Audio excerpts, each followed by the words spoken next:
지난 수요일 날 기도회를 9시에 하고 하면서 아프리카 선교사로 갔던 김태현 선교사라고 하시는 분의 간증을 함께 나눴습니다. 김태현 선교사님은 서울대 의대를 졸업하고 젊은 나이에 총망맞는 그런 의사였습니다. 외과 의사였고요. 간 이식 전문이었습니다. 신앙이 돈독한 그런 사람이었습니다. 그래서 국내에서 외과를 할 것인지 아프리카에 가서 선교를 할 것인지 고민하는 끝에 그는 하나님께 쓰임받는 것이 가장 인생에서 중요하다, 이것을 깨닫고 아프리카로 떠나게 됩니다. 아프리카로 떠났을 때 그는 건강한 몸이었고 사랑하는 아내와 3명의 아들이 있었습니다. 그런데 거기서 선교사 일을 하면서 뜻밖의 진단을 받습니다. 몸이 이상해서 한국에 들어와서 진단을 받았더니 파킨슨병이라고 하는 그런 병을 갖게 됩니다. 다른 병도 아니고 파킨슨병이, 외과 의사는 아주 섬세해야 되지 않습니까? 간도 이식하면 손 떨리면 안 되잖아요. 굳어지면 안 되고. 그런데 그런 병에 점점 서서히 굳어져가는 그런 병에 걸린 겁니다. 그러면서 거기에서 더욱더 주님의 은혜를 깨닫고 한국에 다시 돌아오기보다는 거기에서 자신의 선교 사명을 다하고자 하는 그런 그 하나님의 음성을 듣고 또 체험하고 그래서 하나님께 쓰임 받기를 계속 원하면서 살아가는 그 간증을 들었습니다. 간증하고 듣고 기도회 하고 좀 일찍 올라와서 이제 새벽 기도를 준비하는데요. 제 마음에 그런 마음이 드는 거예요. 하나님은 어떤 분이신가 하는 것에 대해서 다시 한번 깨닫게 되었습니다. 우리 보통 하나님을 인식하는 신의식이 굉장히 중요합니다. 어떻게 의식하면서 살아가느냐 하는 것이 굉장히 중요하죠. 저는 늘 여러분에게 하나님은 은혜로우시고 하나님은 선하시고 하나님은 자비하신 하나님이라는 말씀을 드렸어요. 어떤 분은 말이죠, 하나님에 대해서 너무 편협된 생각을 가지는 경우가 참 많습니다. 하나님은 보응하시는 하나님이라든지, 물론 그렇죠. 때리시는 하나님이라든지, 또 잘못하면 막 인과응보식으로 그래서 어떤 일이 생기면 자꾸 내가 하나님께 뭘 잘못했나 이것부터 시작합니다.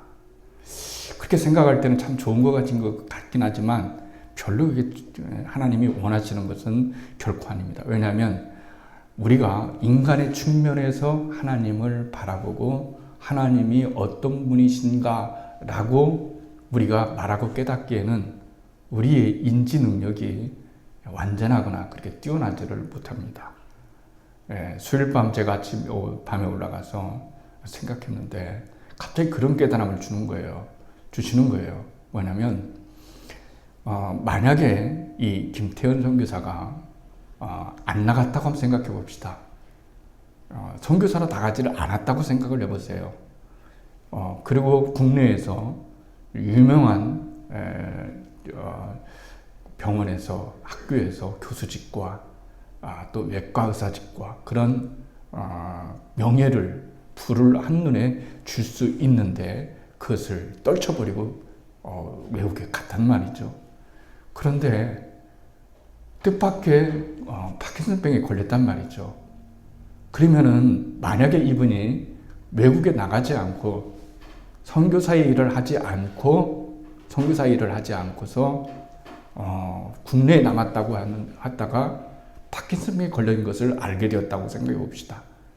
그러면 10중 8구로 이분은 우리들은 뭐라고 생각하겠어요? 내가 하나님의 말씀에 불순종하니까, 하나님께 내가 헌신하고 다짐했는데 그 일을 안 하니까 하나님이 나를 치셨구나, 이렇게 생각할 수도 있단 말이죠. 그런데 그것은 그분이 선교사로 나가거나 혹은 선교사로 나가지 않거나 그의 삶 속에서 일어날 수밖에 없었던 어떤 건강상의 문제였고 또 필연적인 어떤 문제였음이 있는데, 우리는 때때로 어떤 것을 대입시키면서, 신앙을 대입시키면서 하나님에 대해서 왜곡된 그런 해석이나 왜곡된 생각을 가질 수가 있다는 거예요. 저는 여러분들이 하나님에 대해서 신뢰를 하셨으면 참 좋겠어요. 또 저는 하나님에 대해서 왜곡됨이 없으면 참 좋겠어요. 하나님 얼마나 좋으신 분이신가, 우리가 경험할 때마다 하나님이 얼마나 좋으신 분이신가, 거기서 은혜가 되는 것은 뭘까요? 그거 똑같습니다. 내가 외과 의사인데 하나님께 이렇게 헌신했는데 나한테 파킨슨병을 주시다니요, 이렇게 따지지 않습니다. 그래서 그게 은혜가 되는 거죠. 그래도 여전히 나는 하나님께 쓰임받기를 원하고, 나는 여전히 내 자리에서 신앙생활을, 또 하나님의 뜻하신 바를 원할 것이고, 이것이 기적이지. 여러분, 파킨슨병에 걸렸는데 기도하다 보니까 하나님께 나아죽게 해주셨어요, 뭐 이렇게 하면은 다 좋긴 하겠죠. 그렇지만은 그보다 더 큰 기적과 은혜와 감동이 되는 것은, 그런 자리에서도 여전히 하나님은 내 하나님이고, 그 자리에서 여전히 하나님은 나를 쓰시고 나를 사랑하신다고 하는 이런 놀라운 계획과 그런 마음을 갖는 것이 굉장히 중요하다고 말할 수가 있습니다. 오늘 이야기를 잘 알고 있습니다. 여러분 이야기를, 야곱의 이야기죠.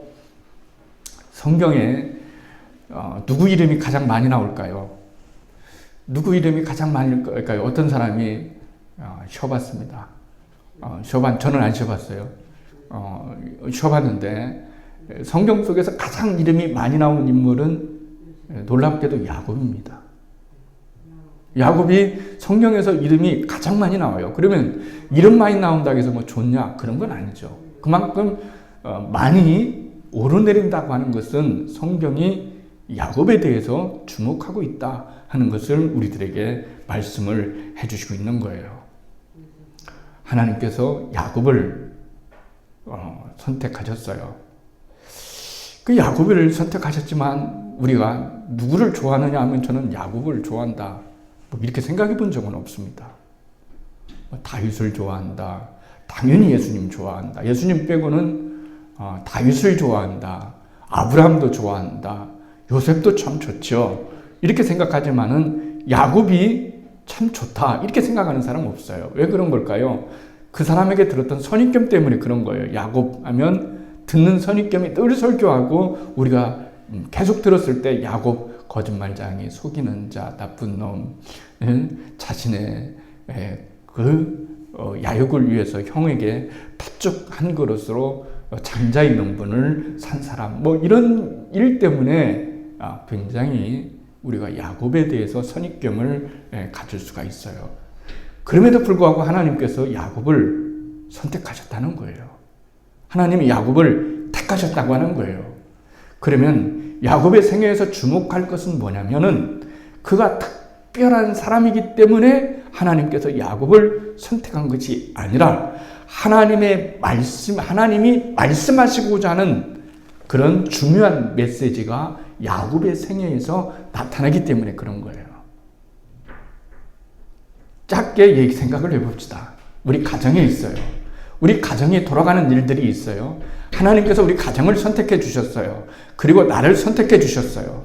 그럴 때 하나님께서는 어떤 분이시냐면은, 나를 통해서 하나님의 선하신 뜻을 나타내시고자 하는 하나님의 놀라운 뜻이 거기에 있기 때문에, 우리의 신앙생활이라고 하는 것은 그냥 바쁘게 움직이고 막 주일을 나와서 예배하고 기도하고 이런 거 중요하지만 진짜로 중요한 것은 뭐냐면 선하신 하나님이 어떻게 그 선하신 하나님의 뜻을 나라고 하는 별 볼 일 없는 나라고 하는 사람을 통해서 주님은 나타내시고자 하는 그런 메시지가 있다라고 하는 사실을 아는 것이 굉장히 중요한 거예요.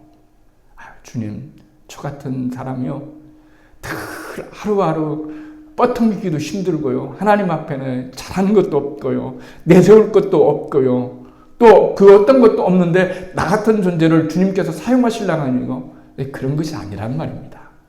하나님께서 우리를 사랑하시고 우리를 사용하시고 우리를 쓰시는 것은 어떤 기준을 가지고 우리가 커트라인을 통과했기 때문에 그래, 너 정도면은 내가 쓰겠어 라고 하는 그런 말씀이 아니라 하나님은 우리들을 대하실 때에 언제나 사랑과 관용의 마음으로, 긍휼의 마음으로, 인의의 마음으로 언제나 우리를 돌보시며 우리를 쓰고 계시며 우리와 함께하고 계신다는 것이 굉장히 중요한 말씀이라고 할 수가 있습니다. 그래서 하나님께서는 야곱을 택하신 거예요. 우리가 볼 때 이런 생각을 할 수 있어요. 뭐냐면 하나님 참 이상하다. 왜 야곱을 택하시고 에서를 택하지 않으셨을까? 이렇게 생각할 수가 있지 않습니까? 왜 야곱을 택하셨을까?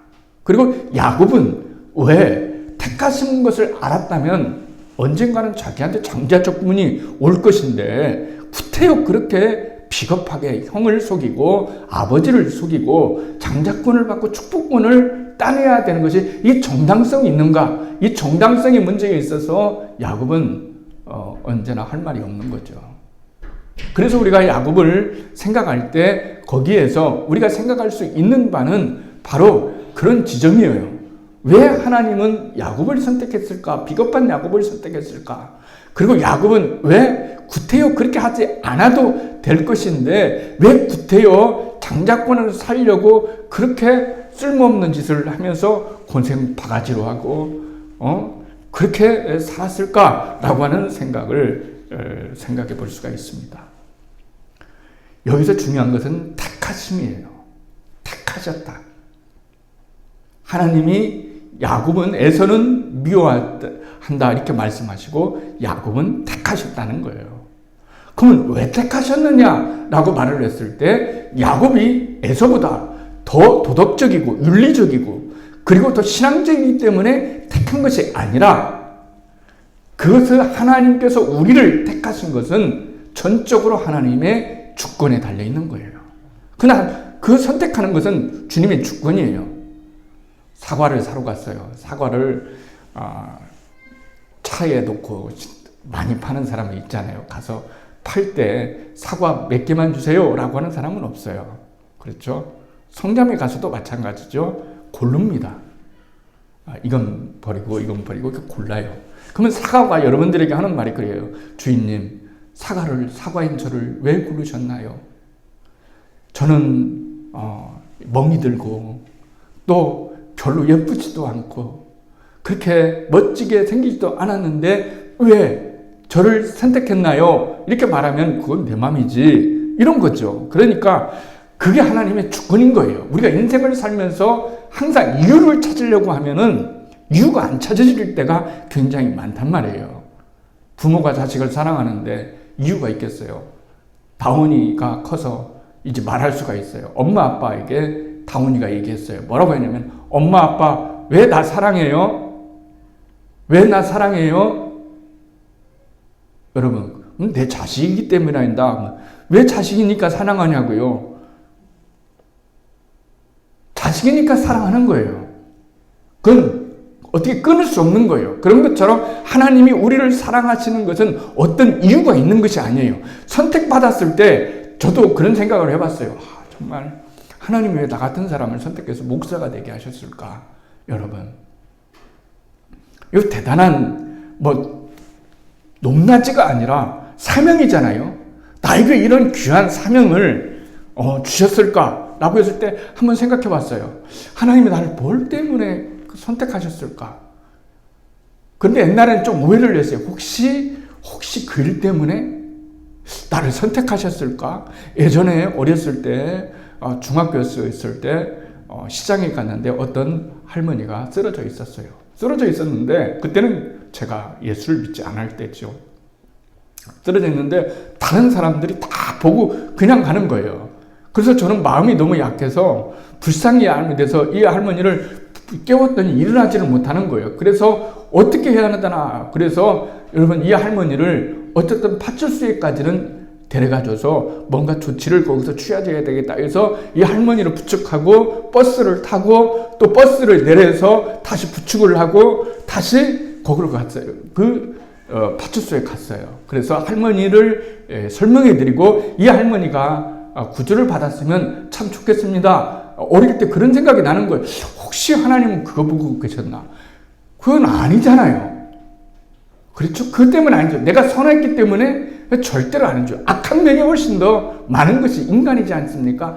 그럼에도 그렇기 때문에 하나님께서 우리를 선택하신 것은 하나님의 절대적인 주권이지 내가 똑똑하다거나 내가 선하다거나 내가 착한 일을 하거나 보다 더 여러분보다 내가 윤리적이기 때문에 목사가 된 것이 결코 아니라 하나님의 그것은 무조건적인 그런 선택이었다라고 하는 거예요. 그래서 이 선택 예정이 굉장히 중요한 거예요.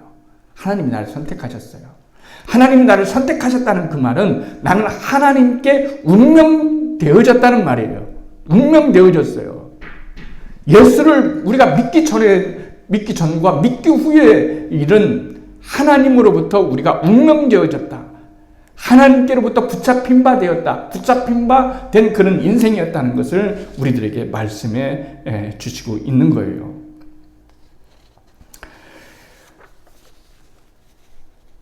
구약을 여러분 드라마로 영화로 얘기하면 구약은 재밌잖아요. 어렵지가 않습니다. 이야기니까. 물론 어려운 데도 있어요. 그런데 이렇게 영화를 보는 것처럼 영상을 보는 것처럼 이렇게 보여져요. 구약은 보여져요. 그러나 신약은 교리적인 측면들이 많기 때문에 뭘 설명하는 부분들이 굉장히 많아요. 그러니까 우리가 성경을 읽을 때 구약은 영상에 해당하는 거예요. 영상을 해당하는 거죠. 자, 다른 나라의 영화를 외화를 본다고 생각해 봅시다. 그러면은 영화가 사람들이 뭐라고 근데 자막이 없어요. 그러면 우리는 추측할 뿐이에요. 그런데 같은 행동이라도 자막이 있는 것과 없는 것과 너무너무 100% 차이가 나는 거예요. 거기에서 배우들이 어떤 일을 행하는데 나는 이렇게 짐작을 했는데 자막을 통해서 열어보니까 전혀 그게 아닌 그런 내용이 달려있다는 것을 알게 되는 거예요. 그러니까 성경이라고 하는 것은 뭐냐면 구약 성경은 영상이에요. 그리고 신약 성경은 그 영상을 해석해주는 자막이에요. 그래서 언제나 구약은 신약의 그림자라고 말씀드리는 것과 신약을 통해서 신약이라고 하는 렌즈를 통해서 구약을 보야만 그 구약의 메시지를 우리가 바로 깨달을 수 있고 바로 이해할 수 있다는 것을 여러분 알게 되는 거예요. 예수님의 마태복음에 가면 예수님의 족보 얘기가 나옵니다. 거기에서 누가 누구를 낳고 너가 누구를 낳고 하는 그런 얘기가 있어요. 근데 여기에서 뭐라고 하냐면 이삭이 누구를 낳고 그러냐면 야곱을 낳고 그런 거예요. 원래는 야곱을 낳고가 되어지는 것이 아닙니다. 원래대로 얘기한다면은 이삭은 에서를 낳고 에서는 누구를 낳고 이렇게 돼야 되는 거거든요.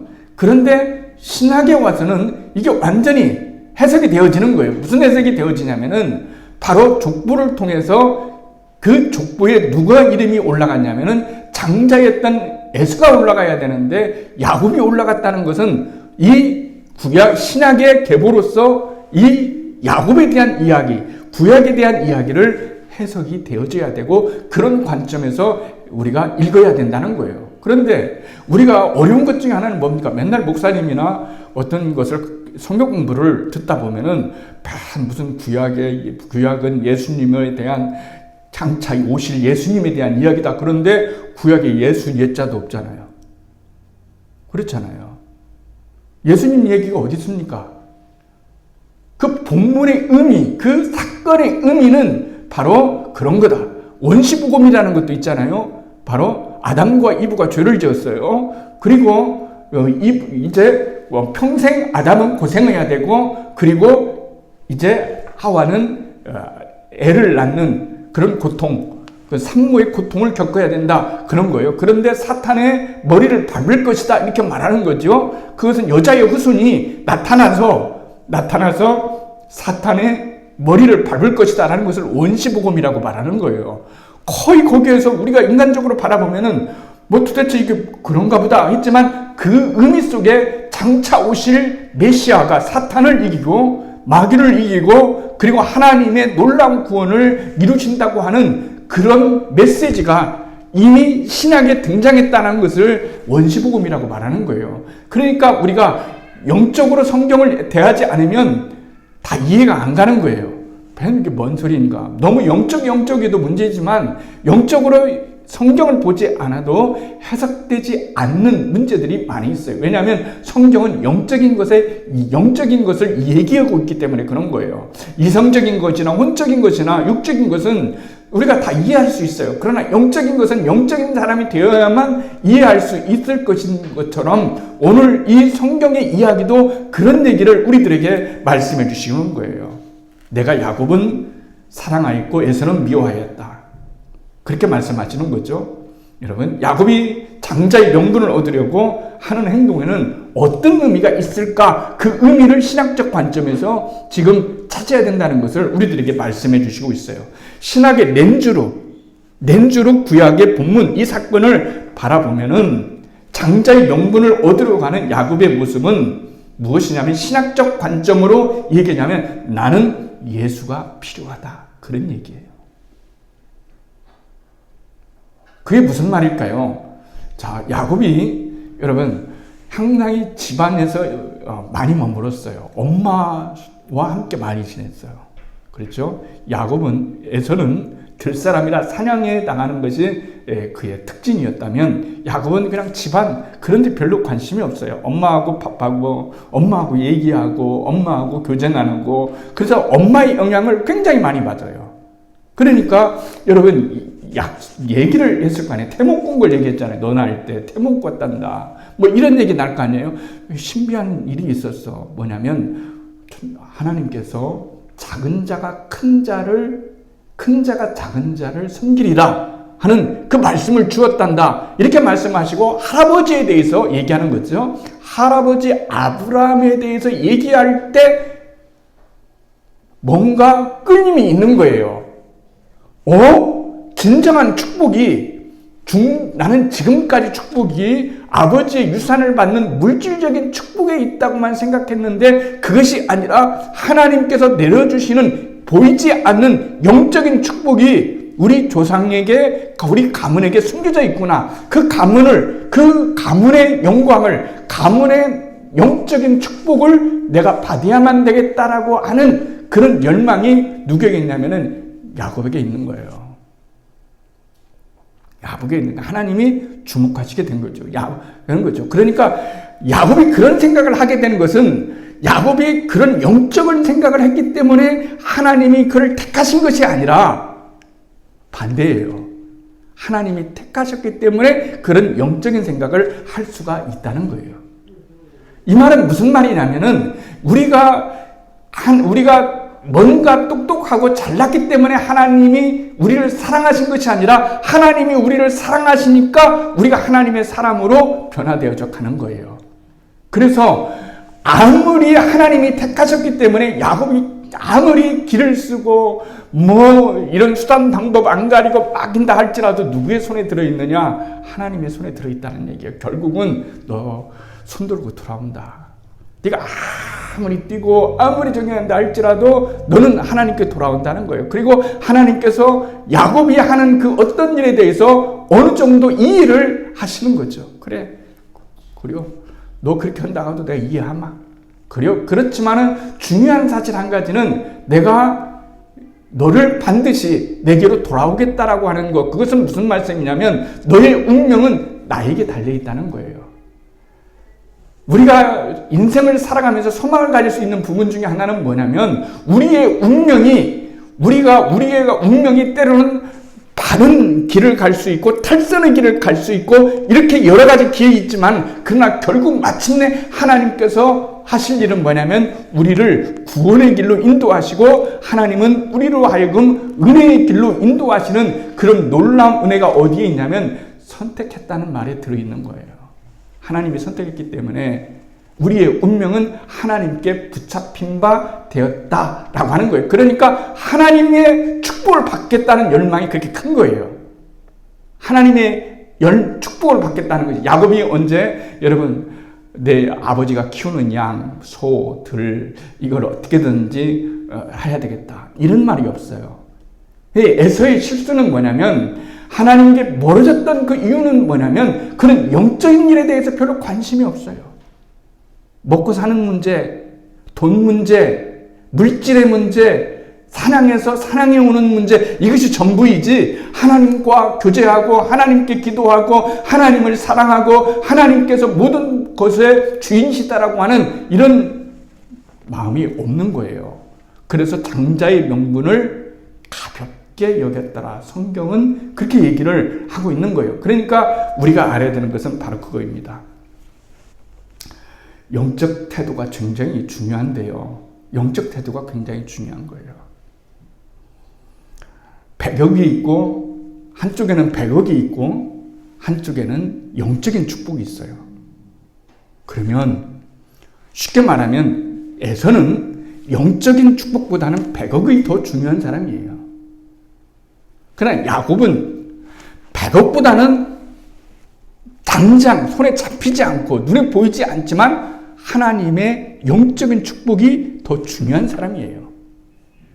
그러면 우리는 여러분 하나님께서 하시고자 하는 메시지, 하나님께서 말씀하시고자 하는 그 목적의 메시지를 에서를 통해서 나타나겠어요? 야곱을 통해서 나타나겠어요? 야곱을 통해서 나타날 수밖에 없는 거죠. 그러니까 그가 좀 부족하고 그가 좀 속이는 자가 되어지고 그런다 할지라도 하나님께 정말로 중요한 자는 뭐냐면 그래도 나는 예수가 필요하다. 그래도 나는 하나님이 필요하다라고 하는 이런 마음을 하나님께서는 더 받으시고 그 목적에 쓰인 바가 더욱더 분명하게 드러난다는 사실을 우리들에게 말씀해 주시고 있는 거예요. 그게 굉장히 중요합니다. 나는 예수가 더 필요하다. 그런 얘기예요. 족부에 올랐어요. 무슨 의미가 있겠어요? 나는 예수가 더 필요하다. 이것처럼 큰 것이 있을까요? 하나님 앞에? 주님, 저는 100억보다는 예수가 필요합니다. 구원이 필요합니다. 죄 용서가 필요합니다. 은혜가 필요합니다. 라고 이렇게 고백할 수 있는 건 쉬운 게 아닙니다. 여러분. 야곱을 그렇게 쉽게 봐서는 안 됩니다. 야곱이 쉽게 말하면 그런 거예요. 자, 야곱이 가서 떼돈을 벌어 옵니다. 그렇죠? 하나님이 함께 하셔서 떼돈을 벌게 하셨어요. 어쨌든 재산만이 늘렸어요. 그래서 거기에 삼촌집에는 도저히 못 있어서 이제는 고향집에 돌아갑니다. 자, 고향집에 돌아가는데 에서가 400명을 이끌고 와서 자기를 죽이겠다고 합니다. 그러면 400명 돈으로 산다고 합시다. 거기는 샀는지 아니면 자기가 길른 그런 종들인지는 모르겠지만 400명 끌고 온다는 것이 그게 쉬운 일입니까, 여러분? 일장 쳐들어요. 며칠 걸릴지를 모르는데 어머튼 에선 또한 나름대로의 그런 물질을 가지고 있었단 말이에요. 그러니까 이 야곱의 이야기는 물질의 문제가 아니에요. 이건 영적인 문제예요. 영적인 것을 내가 먼저 취했을 때 물질적인 것은 따라오게 돼 있는 거예요. 그러니까 어떤 것이 우선이냐라고 하는 거예요. 내가 먼저 물질을 갖고 영적인 것을 갖겠다는 것과 영적인 복을 소유하고 나머지는 모든 것을 하나님께 맡기겠다고 하는 것은 정말로 다른 얘기예요. 야곱이 그래서 형의 마음을 돌리려고 합니다. 그래서 재산을 떼서 주어요. 이게 뭐냐? 그러니까 내 주인 야곱이 주인 에서에게 바치는 겁니다. 이렇게 하니까 에서가 처음에는 사양을 하고 나중에는 받긴 받아요. 다 내줄 수 있다는 얘기예요. 그런데 에서가 진짜 화난 건 뭡니까? 돈 때문에 화난 게 아니에요. 물질 때문에 화난 게 아닙니다. 진짜 화난 것은 뭐냐면 내 장자권을 빼앗아 갖고 내가 받아야 될 축복을 아버지께 훔쳐가 가지고 받는 거예요. 우리가 물리적으로 생각하면은 정말 그게 가능하나? 하나님 정말 아니 이렇게 축복을 훔치는데 이런 관점으로 봐서는 안 된다는 거예요. 인간의 눈으로 봤을 때 윤리적으로 도덕적으로 어떻게 그것이 가능할 수가 있겠냐고 말하는 것이 아니라 그 이면에 뭐냐면 에서는 아버지의 축복이 그렇게 필요한 자가 아니었어요. 나중에 야곱이 뺏어갔다고 하니까 거기에 아유 그런 것이 있었나? 그런 축복을 이렇게 생각하는 거지. 만약에 에서가 진짜 영적인 사람으로 영적인 축복을 중히 여기는 사람이었다면 물론 장자권도 받지 않을 것이며 그렇게 했을 때 먼저 아버지에게 가서 어떻게든지 축복을 받아내려고 했을 것이란 말이죠. 그러나 야곱은 에서는 절대로 그런 사람이 되지를 못했다는 거예요. 그런데 다 돈은 줘요. 내가 재산도 주겠어. 다 줘요. 그런데 무엇은 절대로 물릴 수 없습니까? 장자권의 명분은 물릴 수가 없네. 거기 한마디 나오지 않습니다. 형 잘못했어요. 내가 지난 20년 전에 형의 장자권을 빼앗아 갔는데 참 잘못했어요. 용서해 주세요. 이거 다시 반납하겠습니다. 라고 이렇게 나오지를 않았다는 거예요. 여러분. 왜 그런 걸까요? 장자권의 축복이 그만큼 중요하고 나는 예수가 필요하다. 신학의 관점으로 얘기하면 나는 예수가 필요하다는 거예요. 그게 그 이야기, 그게 자막이에요. 쉽게 말하면. 나는 예수가 필요하지 않다는 것처럼 무서운 것이 없어요, 여러분. 이 세상에서 모든 것들 중에 가장 중요한 건 뭐냐면 나는 예수가 필요하다. 그러니까 예수님의 족부에 야곱은 올라간 거예요. 이삭이 야곱을 낳고 이렇게 말을 하고 있는 거지 않습니까? 그렇기 때문에 우리들에게 중요한 것은 뭐냐면 항상 하나님의 은혜가 하나님의 은총이 먼저라는 것을 우리는 알아야 돼요. 하나님과의 관계에서 승리했을 때 모든 것이 주권을 쥐고 있는 물질도 그 어떤 것도 다 따르게 돼 있는 것도 바로 하나님의 주권 속에 들어가 있다는 사실을 여러분 알아야 되는 겁니다. 왜 나중에 야곱은 이스라엘이 되었을까요? 그렇죠. 네 이름을 이스라엘에 해라. 그렇죠. 이스라엘 백성들을 이스라엘 야곱의 아들들을 그 후손들을 이스라엘이라고 하는 거예요. 야곱의 후손이죠. 왜 그렇게 하는 걸까요? 야곱처럼 이스라엘 백성들의 특성을 잘 나타내주는 인물도 없기 때문에 그런 거예요. 이스라엘 백성들은 늘 야곱처럼 그렇게 살아갑니다. 터지고 혼나고 돌아오고 깨우치고 회개하고 다시 저기 하고 계속 반복적인 패턴을 갖는 것이 우리 믿는 사람들의 특징이라고 말을 할 수가 있는 거예요. 그런데 중요한 것은 뭐냐면은 그런 거예요. 우리가 여러분 에돔 에서의 후손입니다. 이스라엘 야곱의 후손입니다. 자, 에돔은 하나님께 저주를 받습니다. 이스라엘은 늘 야단은 맞습니다. 그러면 뭐가 그렇게 중요할까요? 야단 맞는 것과 하나님과 버림을 받는다고 하는 것은 다른 문제예요. 하나님의 자녀로서 하나님의 사람으로서 우리가 선택을 받았으므로 그 선택 속에서 하나님이 나에게 간섭하시고 그리고 나를 때로는 때로는 꿀밤도 주시고 또 체벌도 하시고 하는 것은 하나님의 전적인 은혜와 섭리가 거기에 담겨져 있는 것이지 에돔처럼 그냥 하나님께 심판의 대상이 되는 것이 아니라는 거예요. 여기에서 우리의 신앙의 의미가 있는 거예요. 우리가 예수 그리스도 안에 있다는 것은 우리의 잘못이 우리의 부족한 열망, 그 모습들이 많이 있지만 그럼에도 불구하고 하나님은 우리를 통해서 하나님의 메시지를 써나가서 가신다고 하는 것, 하나님의 놀라운 역사를 이루어져 간다고 하는 것이 오늘 우리들에게 주신 큰 복음이라는 말이죠. 그래서 주마가편이라는 말이 있잖아요. 달리는 말에 채찍을 가한다고. 그렇죠? 주님은 계속해서 우리가 성장하기를 원하시는 거예요. 88점 맞았으면 이번에는 90점 맞아봐. 그런 거예요. 그걸 성화라고 하는 거예요. 그렇죠? 예수 믿고 난 다음에 점점 예수를 닮아가는 거예요. 또 닮아져 가야 되는 거예요. 88점 닮아가는 부분에서 88점에서 90점, 90점에서 100점 이렇게 가는 거예요. 그런데 100점 맞으면 하나님이 줘야 되는데 뭘 뽐내느냐 이렇게 말씀하셔요. 당연한 것 가지고 왜 그러냐. 우리 자랑할 것이 여러분 없다는 말이죠. 그런 거예요. 에서의 실수는 뭐냐면은 신학적 관점으로 바라보면 나 예수 필요 없어요. 그런 말이에요. 예수 필요 없다는 말이에요. 그 말처럼 무서운 것이 없는 거예요. 내가 아무리 힘들고 어려워도 내게 예수가 필요하다. 하나님이 필요하다. 하나님의 은혜가 필요하다고 하는 그런 인식 속에 살아갈 때 우리는 진정으로 이 세상에서 승리하며 살아갈 수 있는 그런 은총과 은혜를 받으며 살아가는 거예요. 시편 32편 1절에 2절에서 허물에 사함받고 자신의 주가 가린 자는 복이 있도다. 마음에 간사함이 없고 여호와께 정죄를 당하지 않는 자는 복이 있다. 이렇게 말씀하시잖아요. 그러니까 복이 뭐냐면 물질을 많이 얻는 게 복이 아니고 금은보화를 많이 획득하는 게 복이 아니고 우리의 죄가 가림을 받고 허물의 용서함을 받고 하나님의 자녀가 되어진 이 놀라운 사건이 하나님께서 우리에게 주어지는 은혜 가운데 가장 큰 축복 가운데 하나라는 것을 우리들에게 말씀해 주신 거예요. 예수를 믿어서 구원받는 것이 아니고요. 구원을 얻었기 때문에 예수를 믿는 거예요.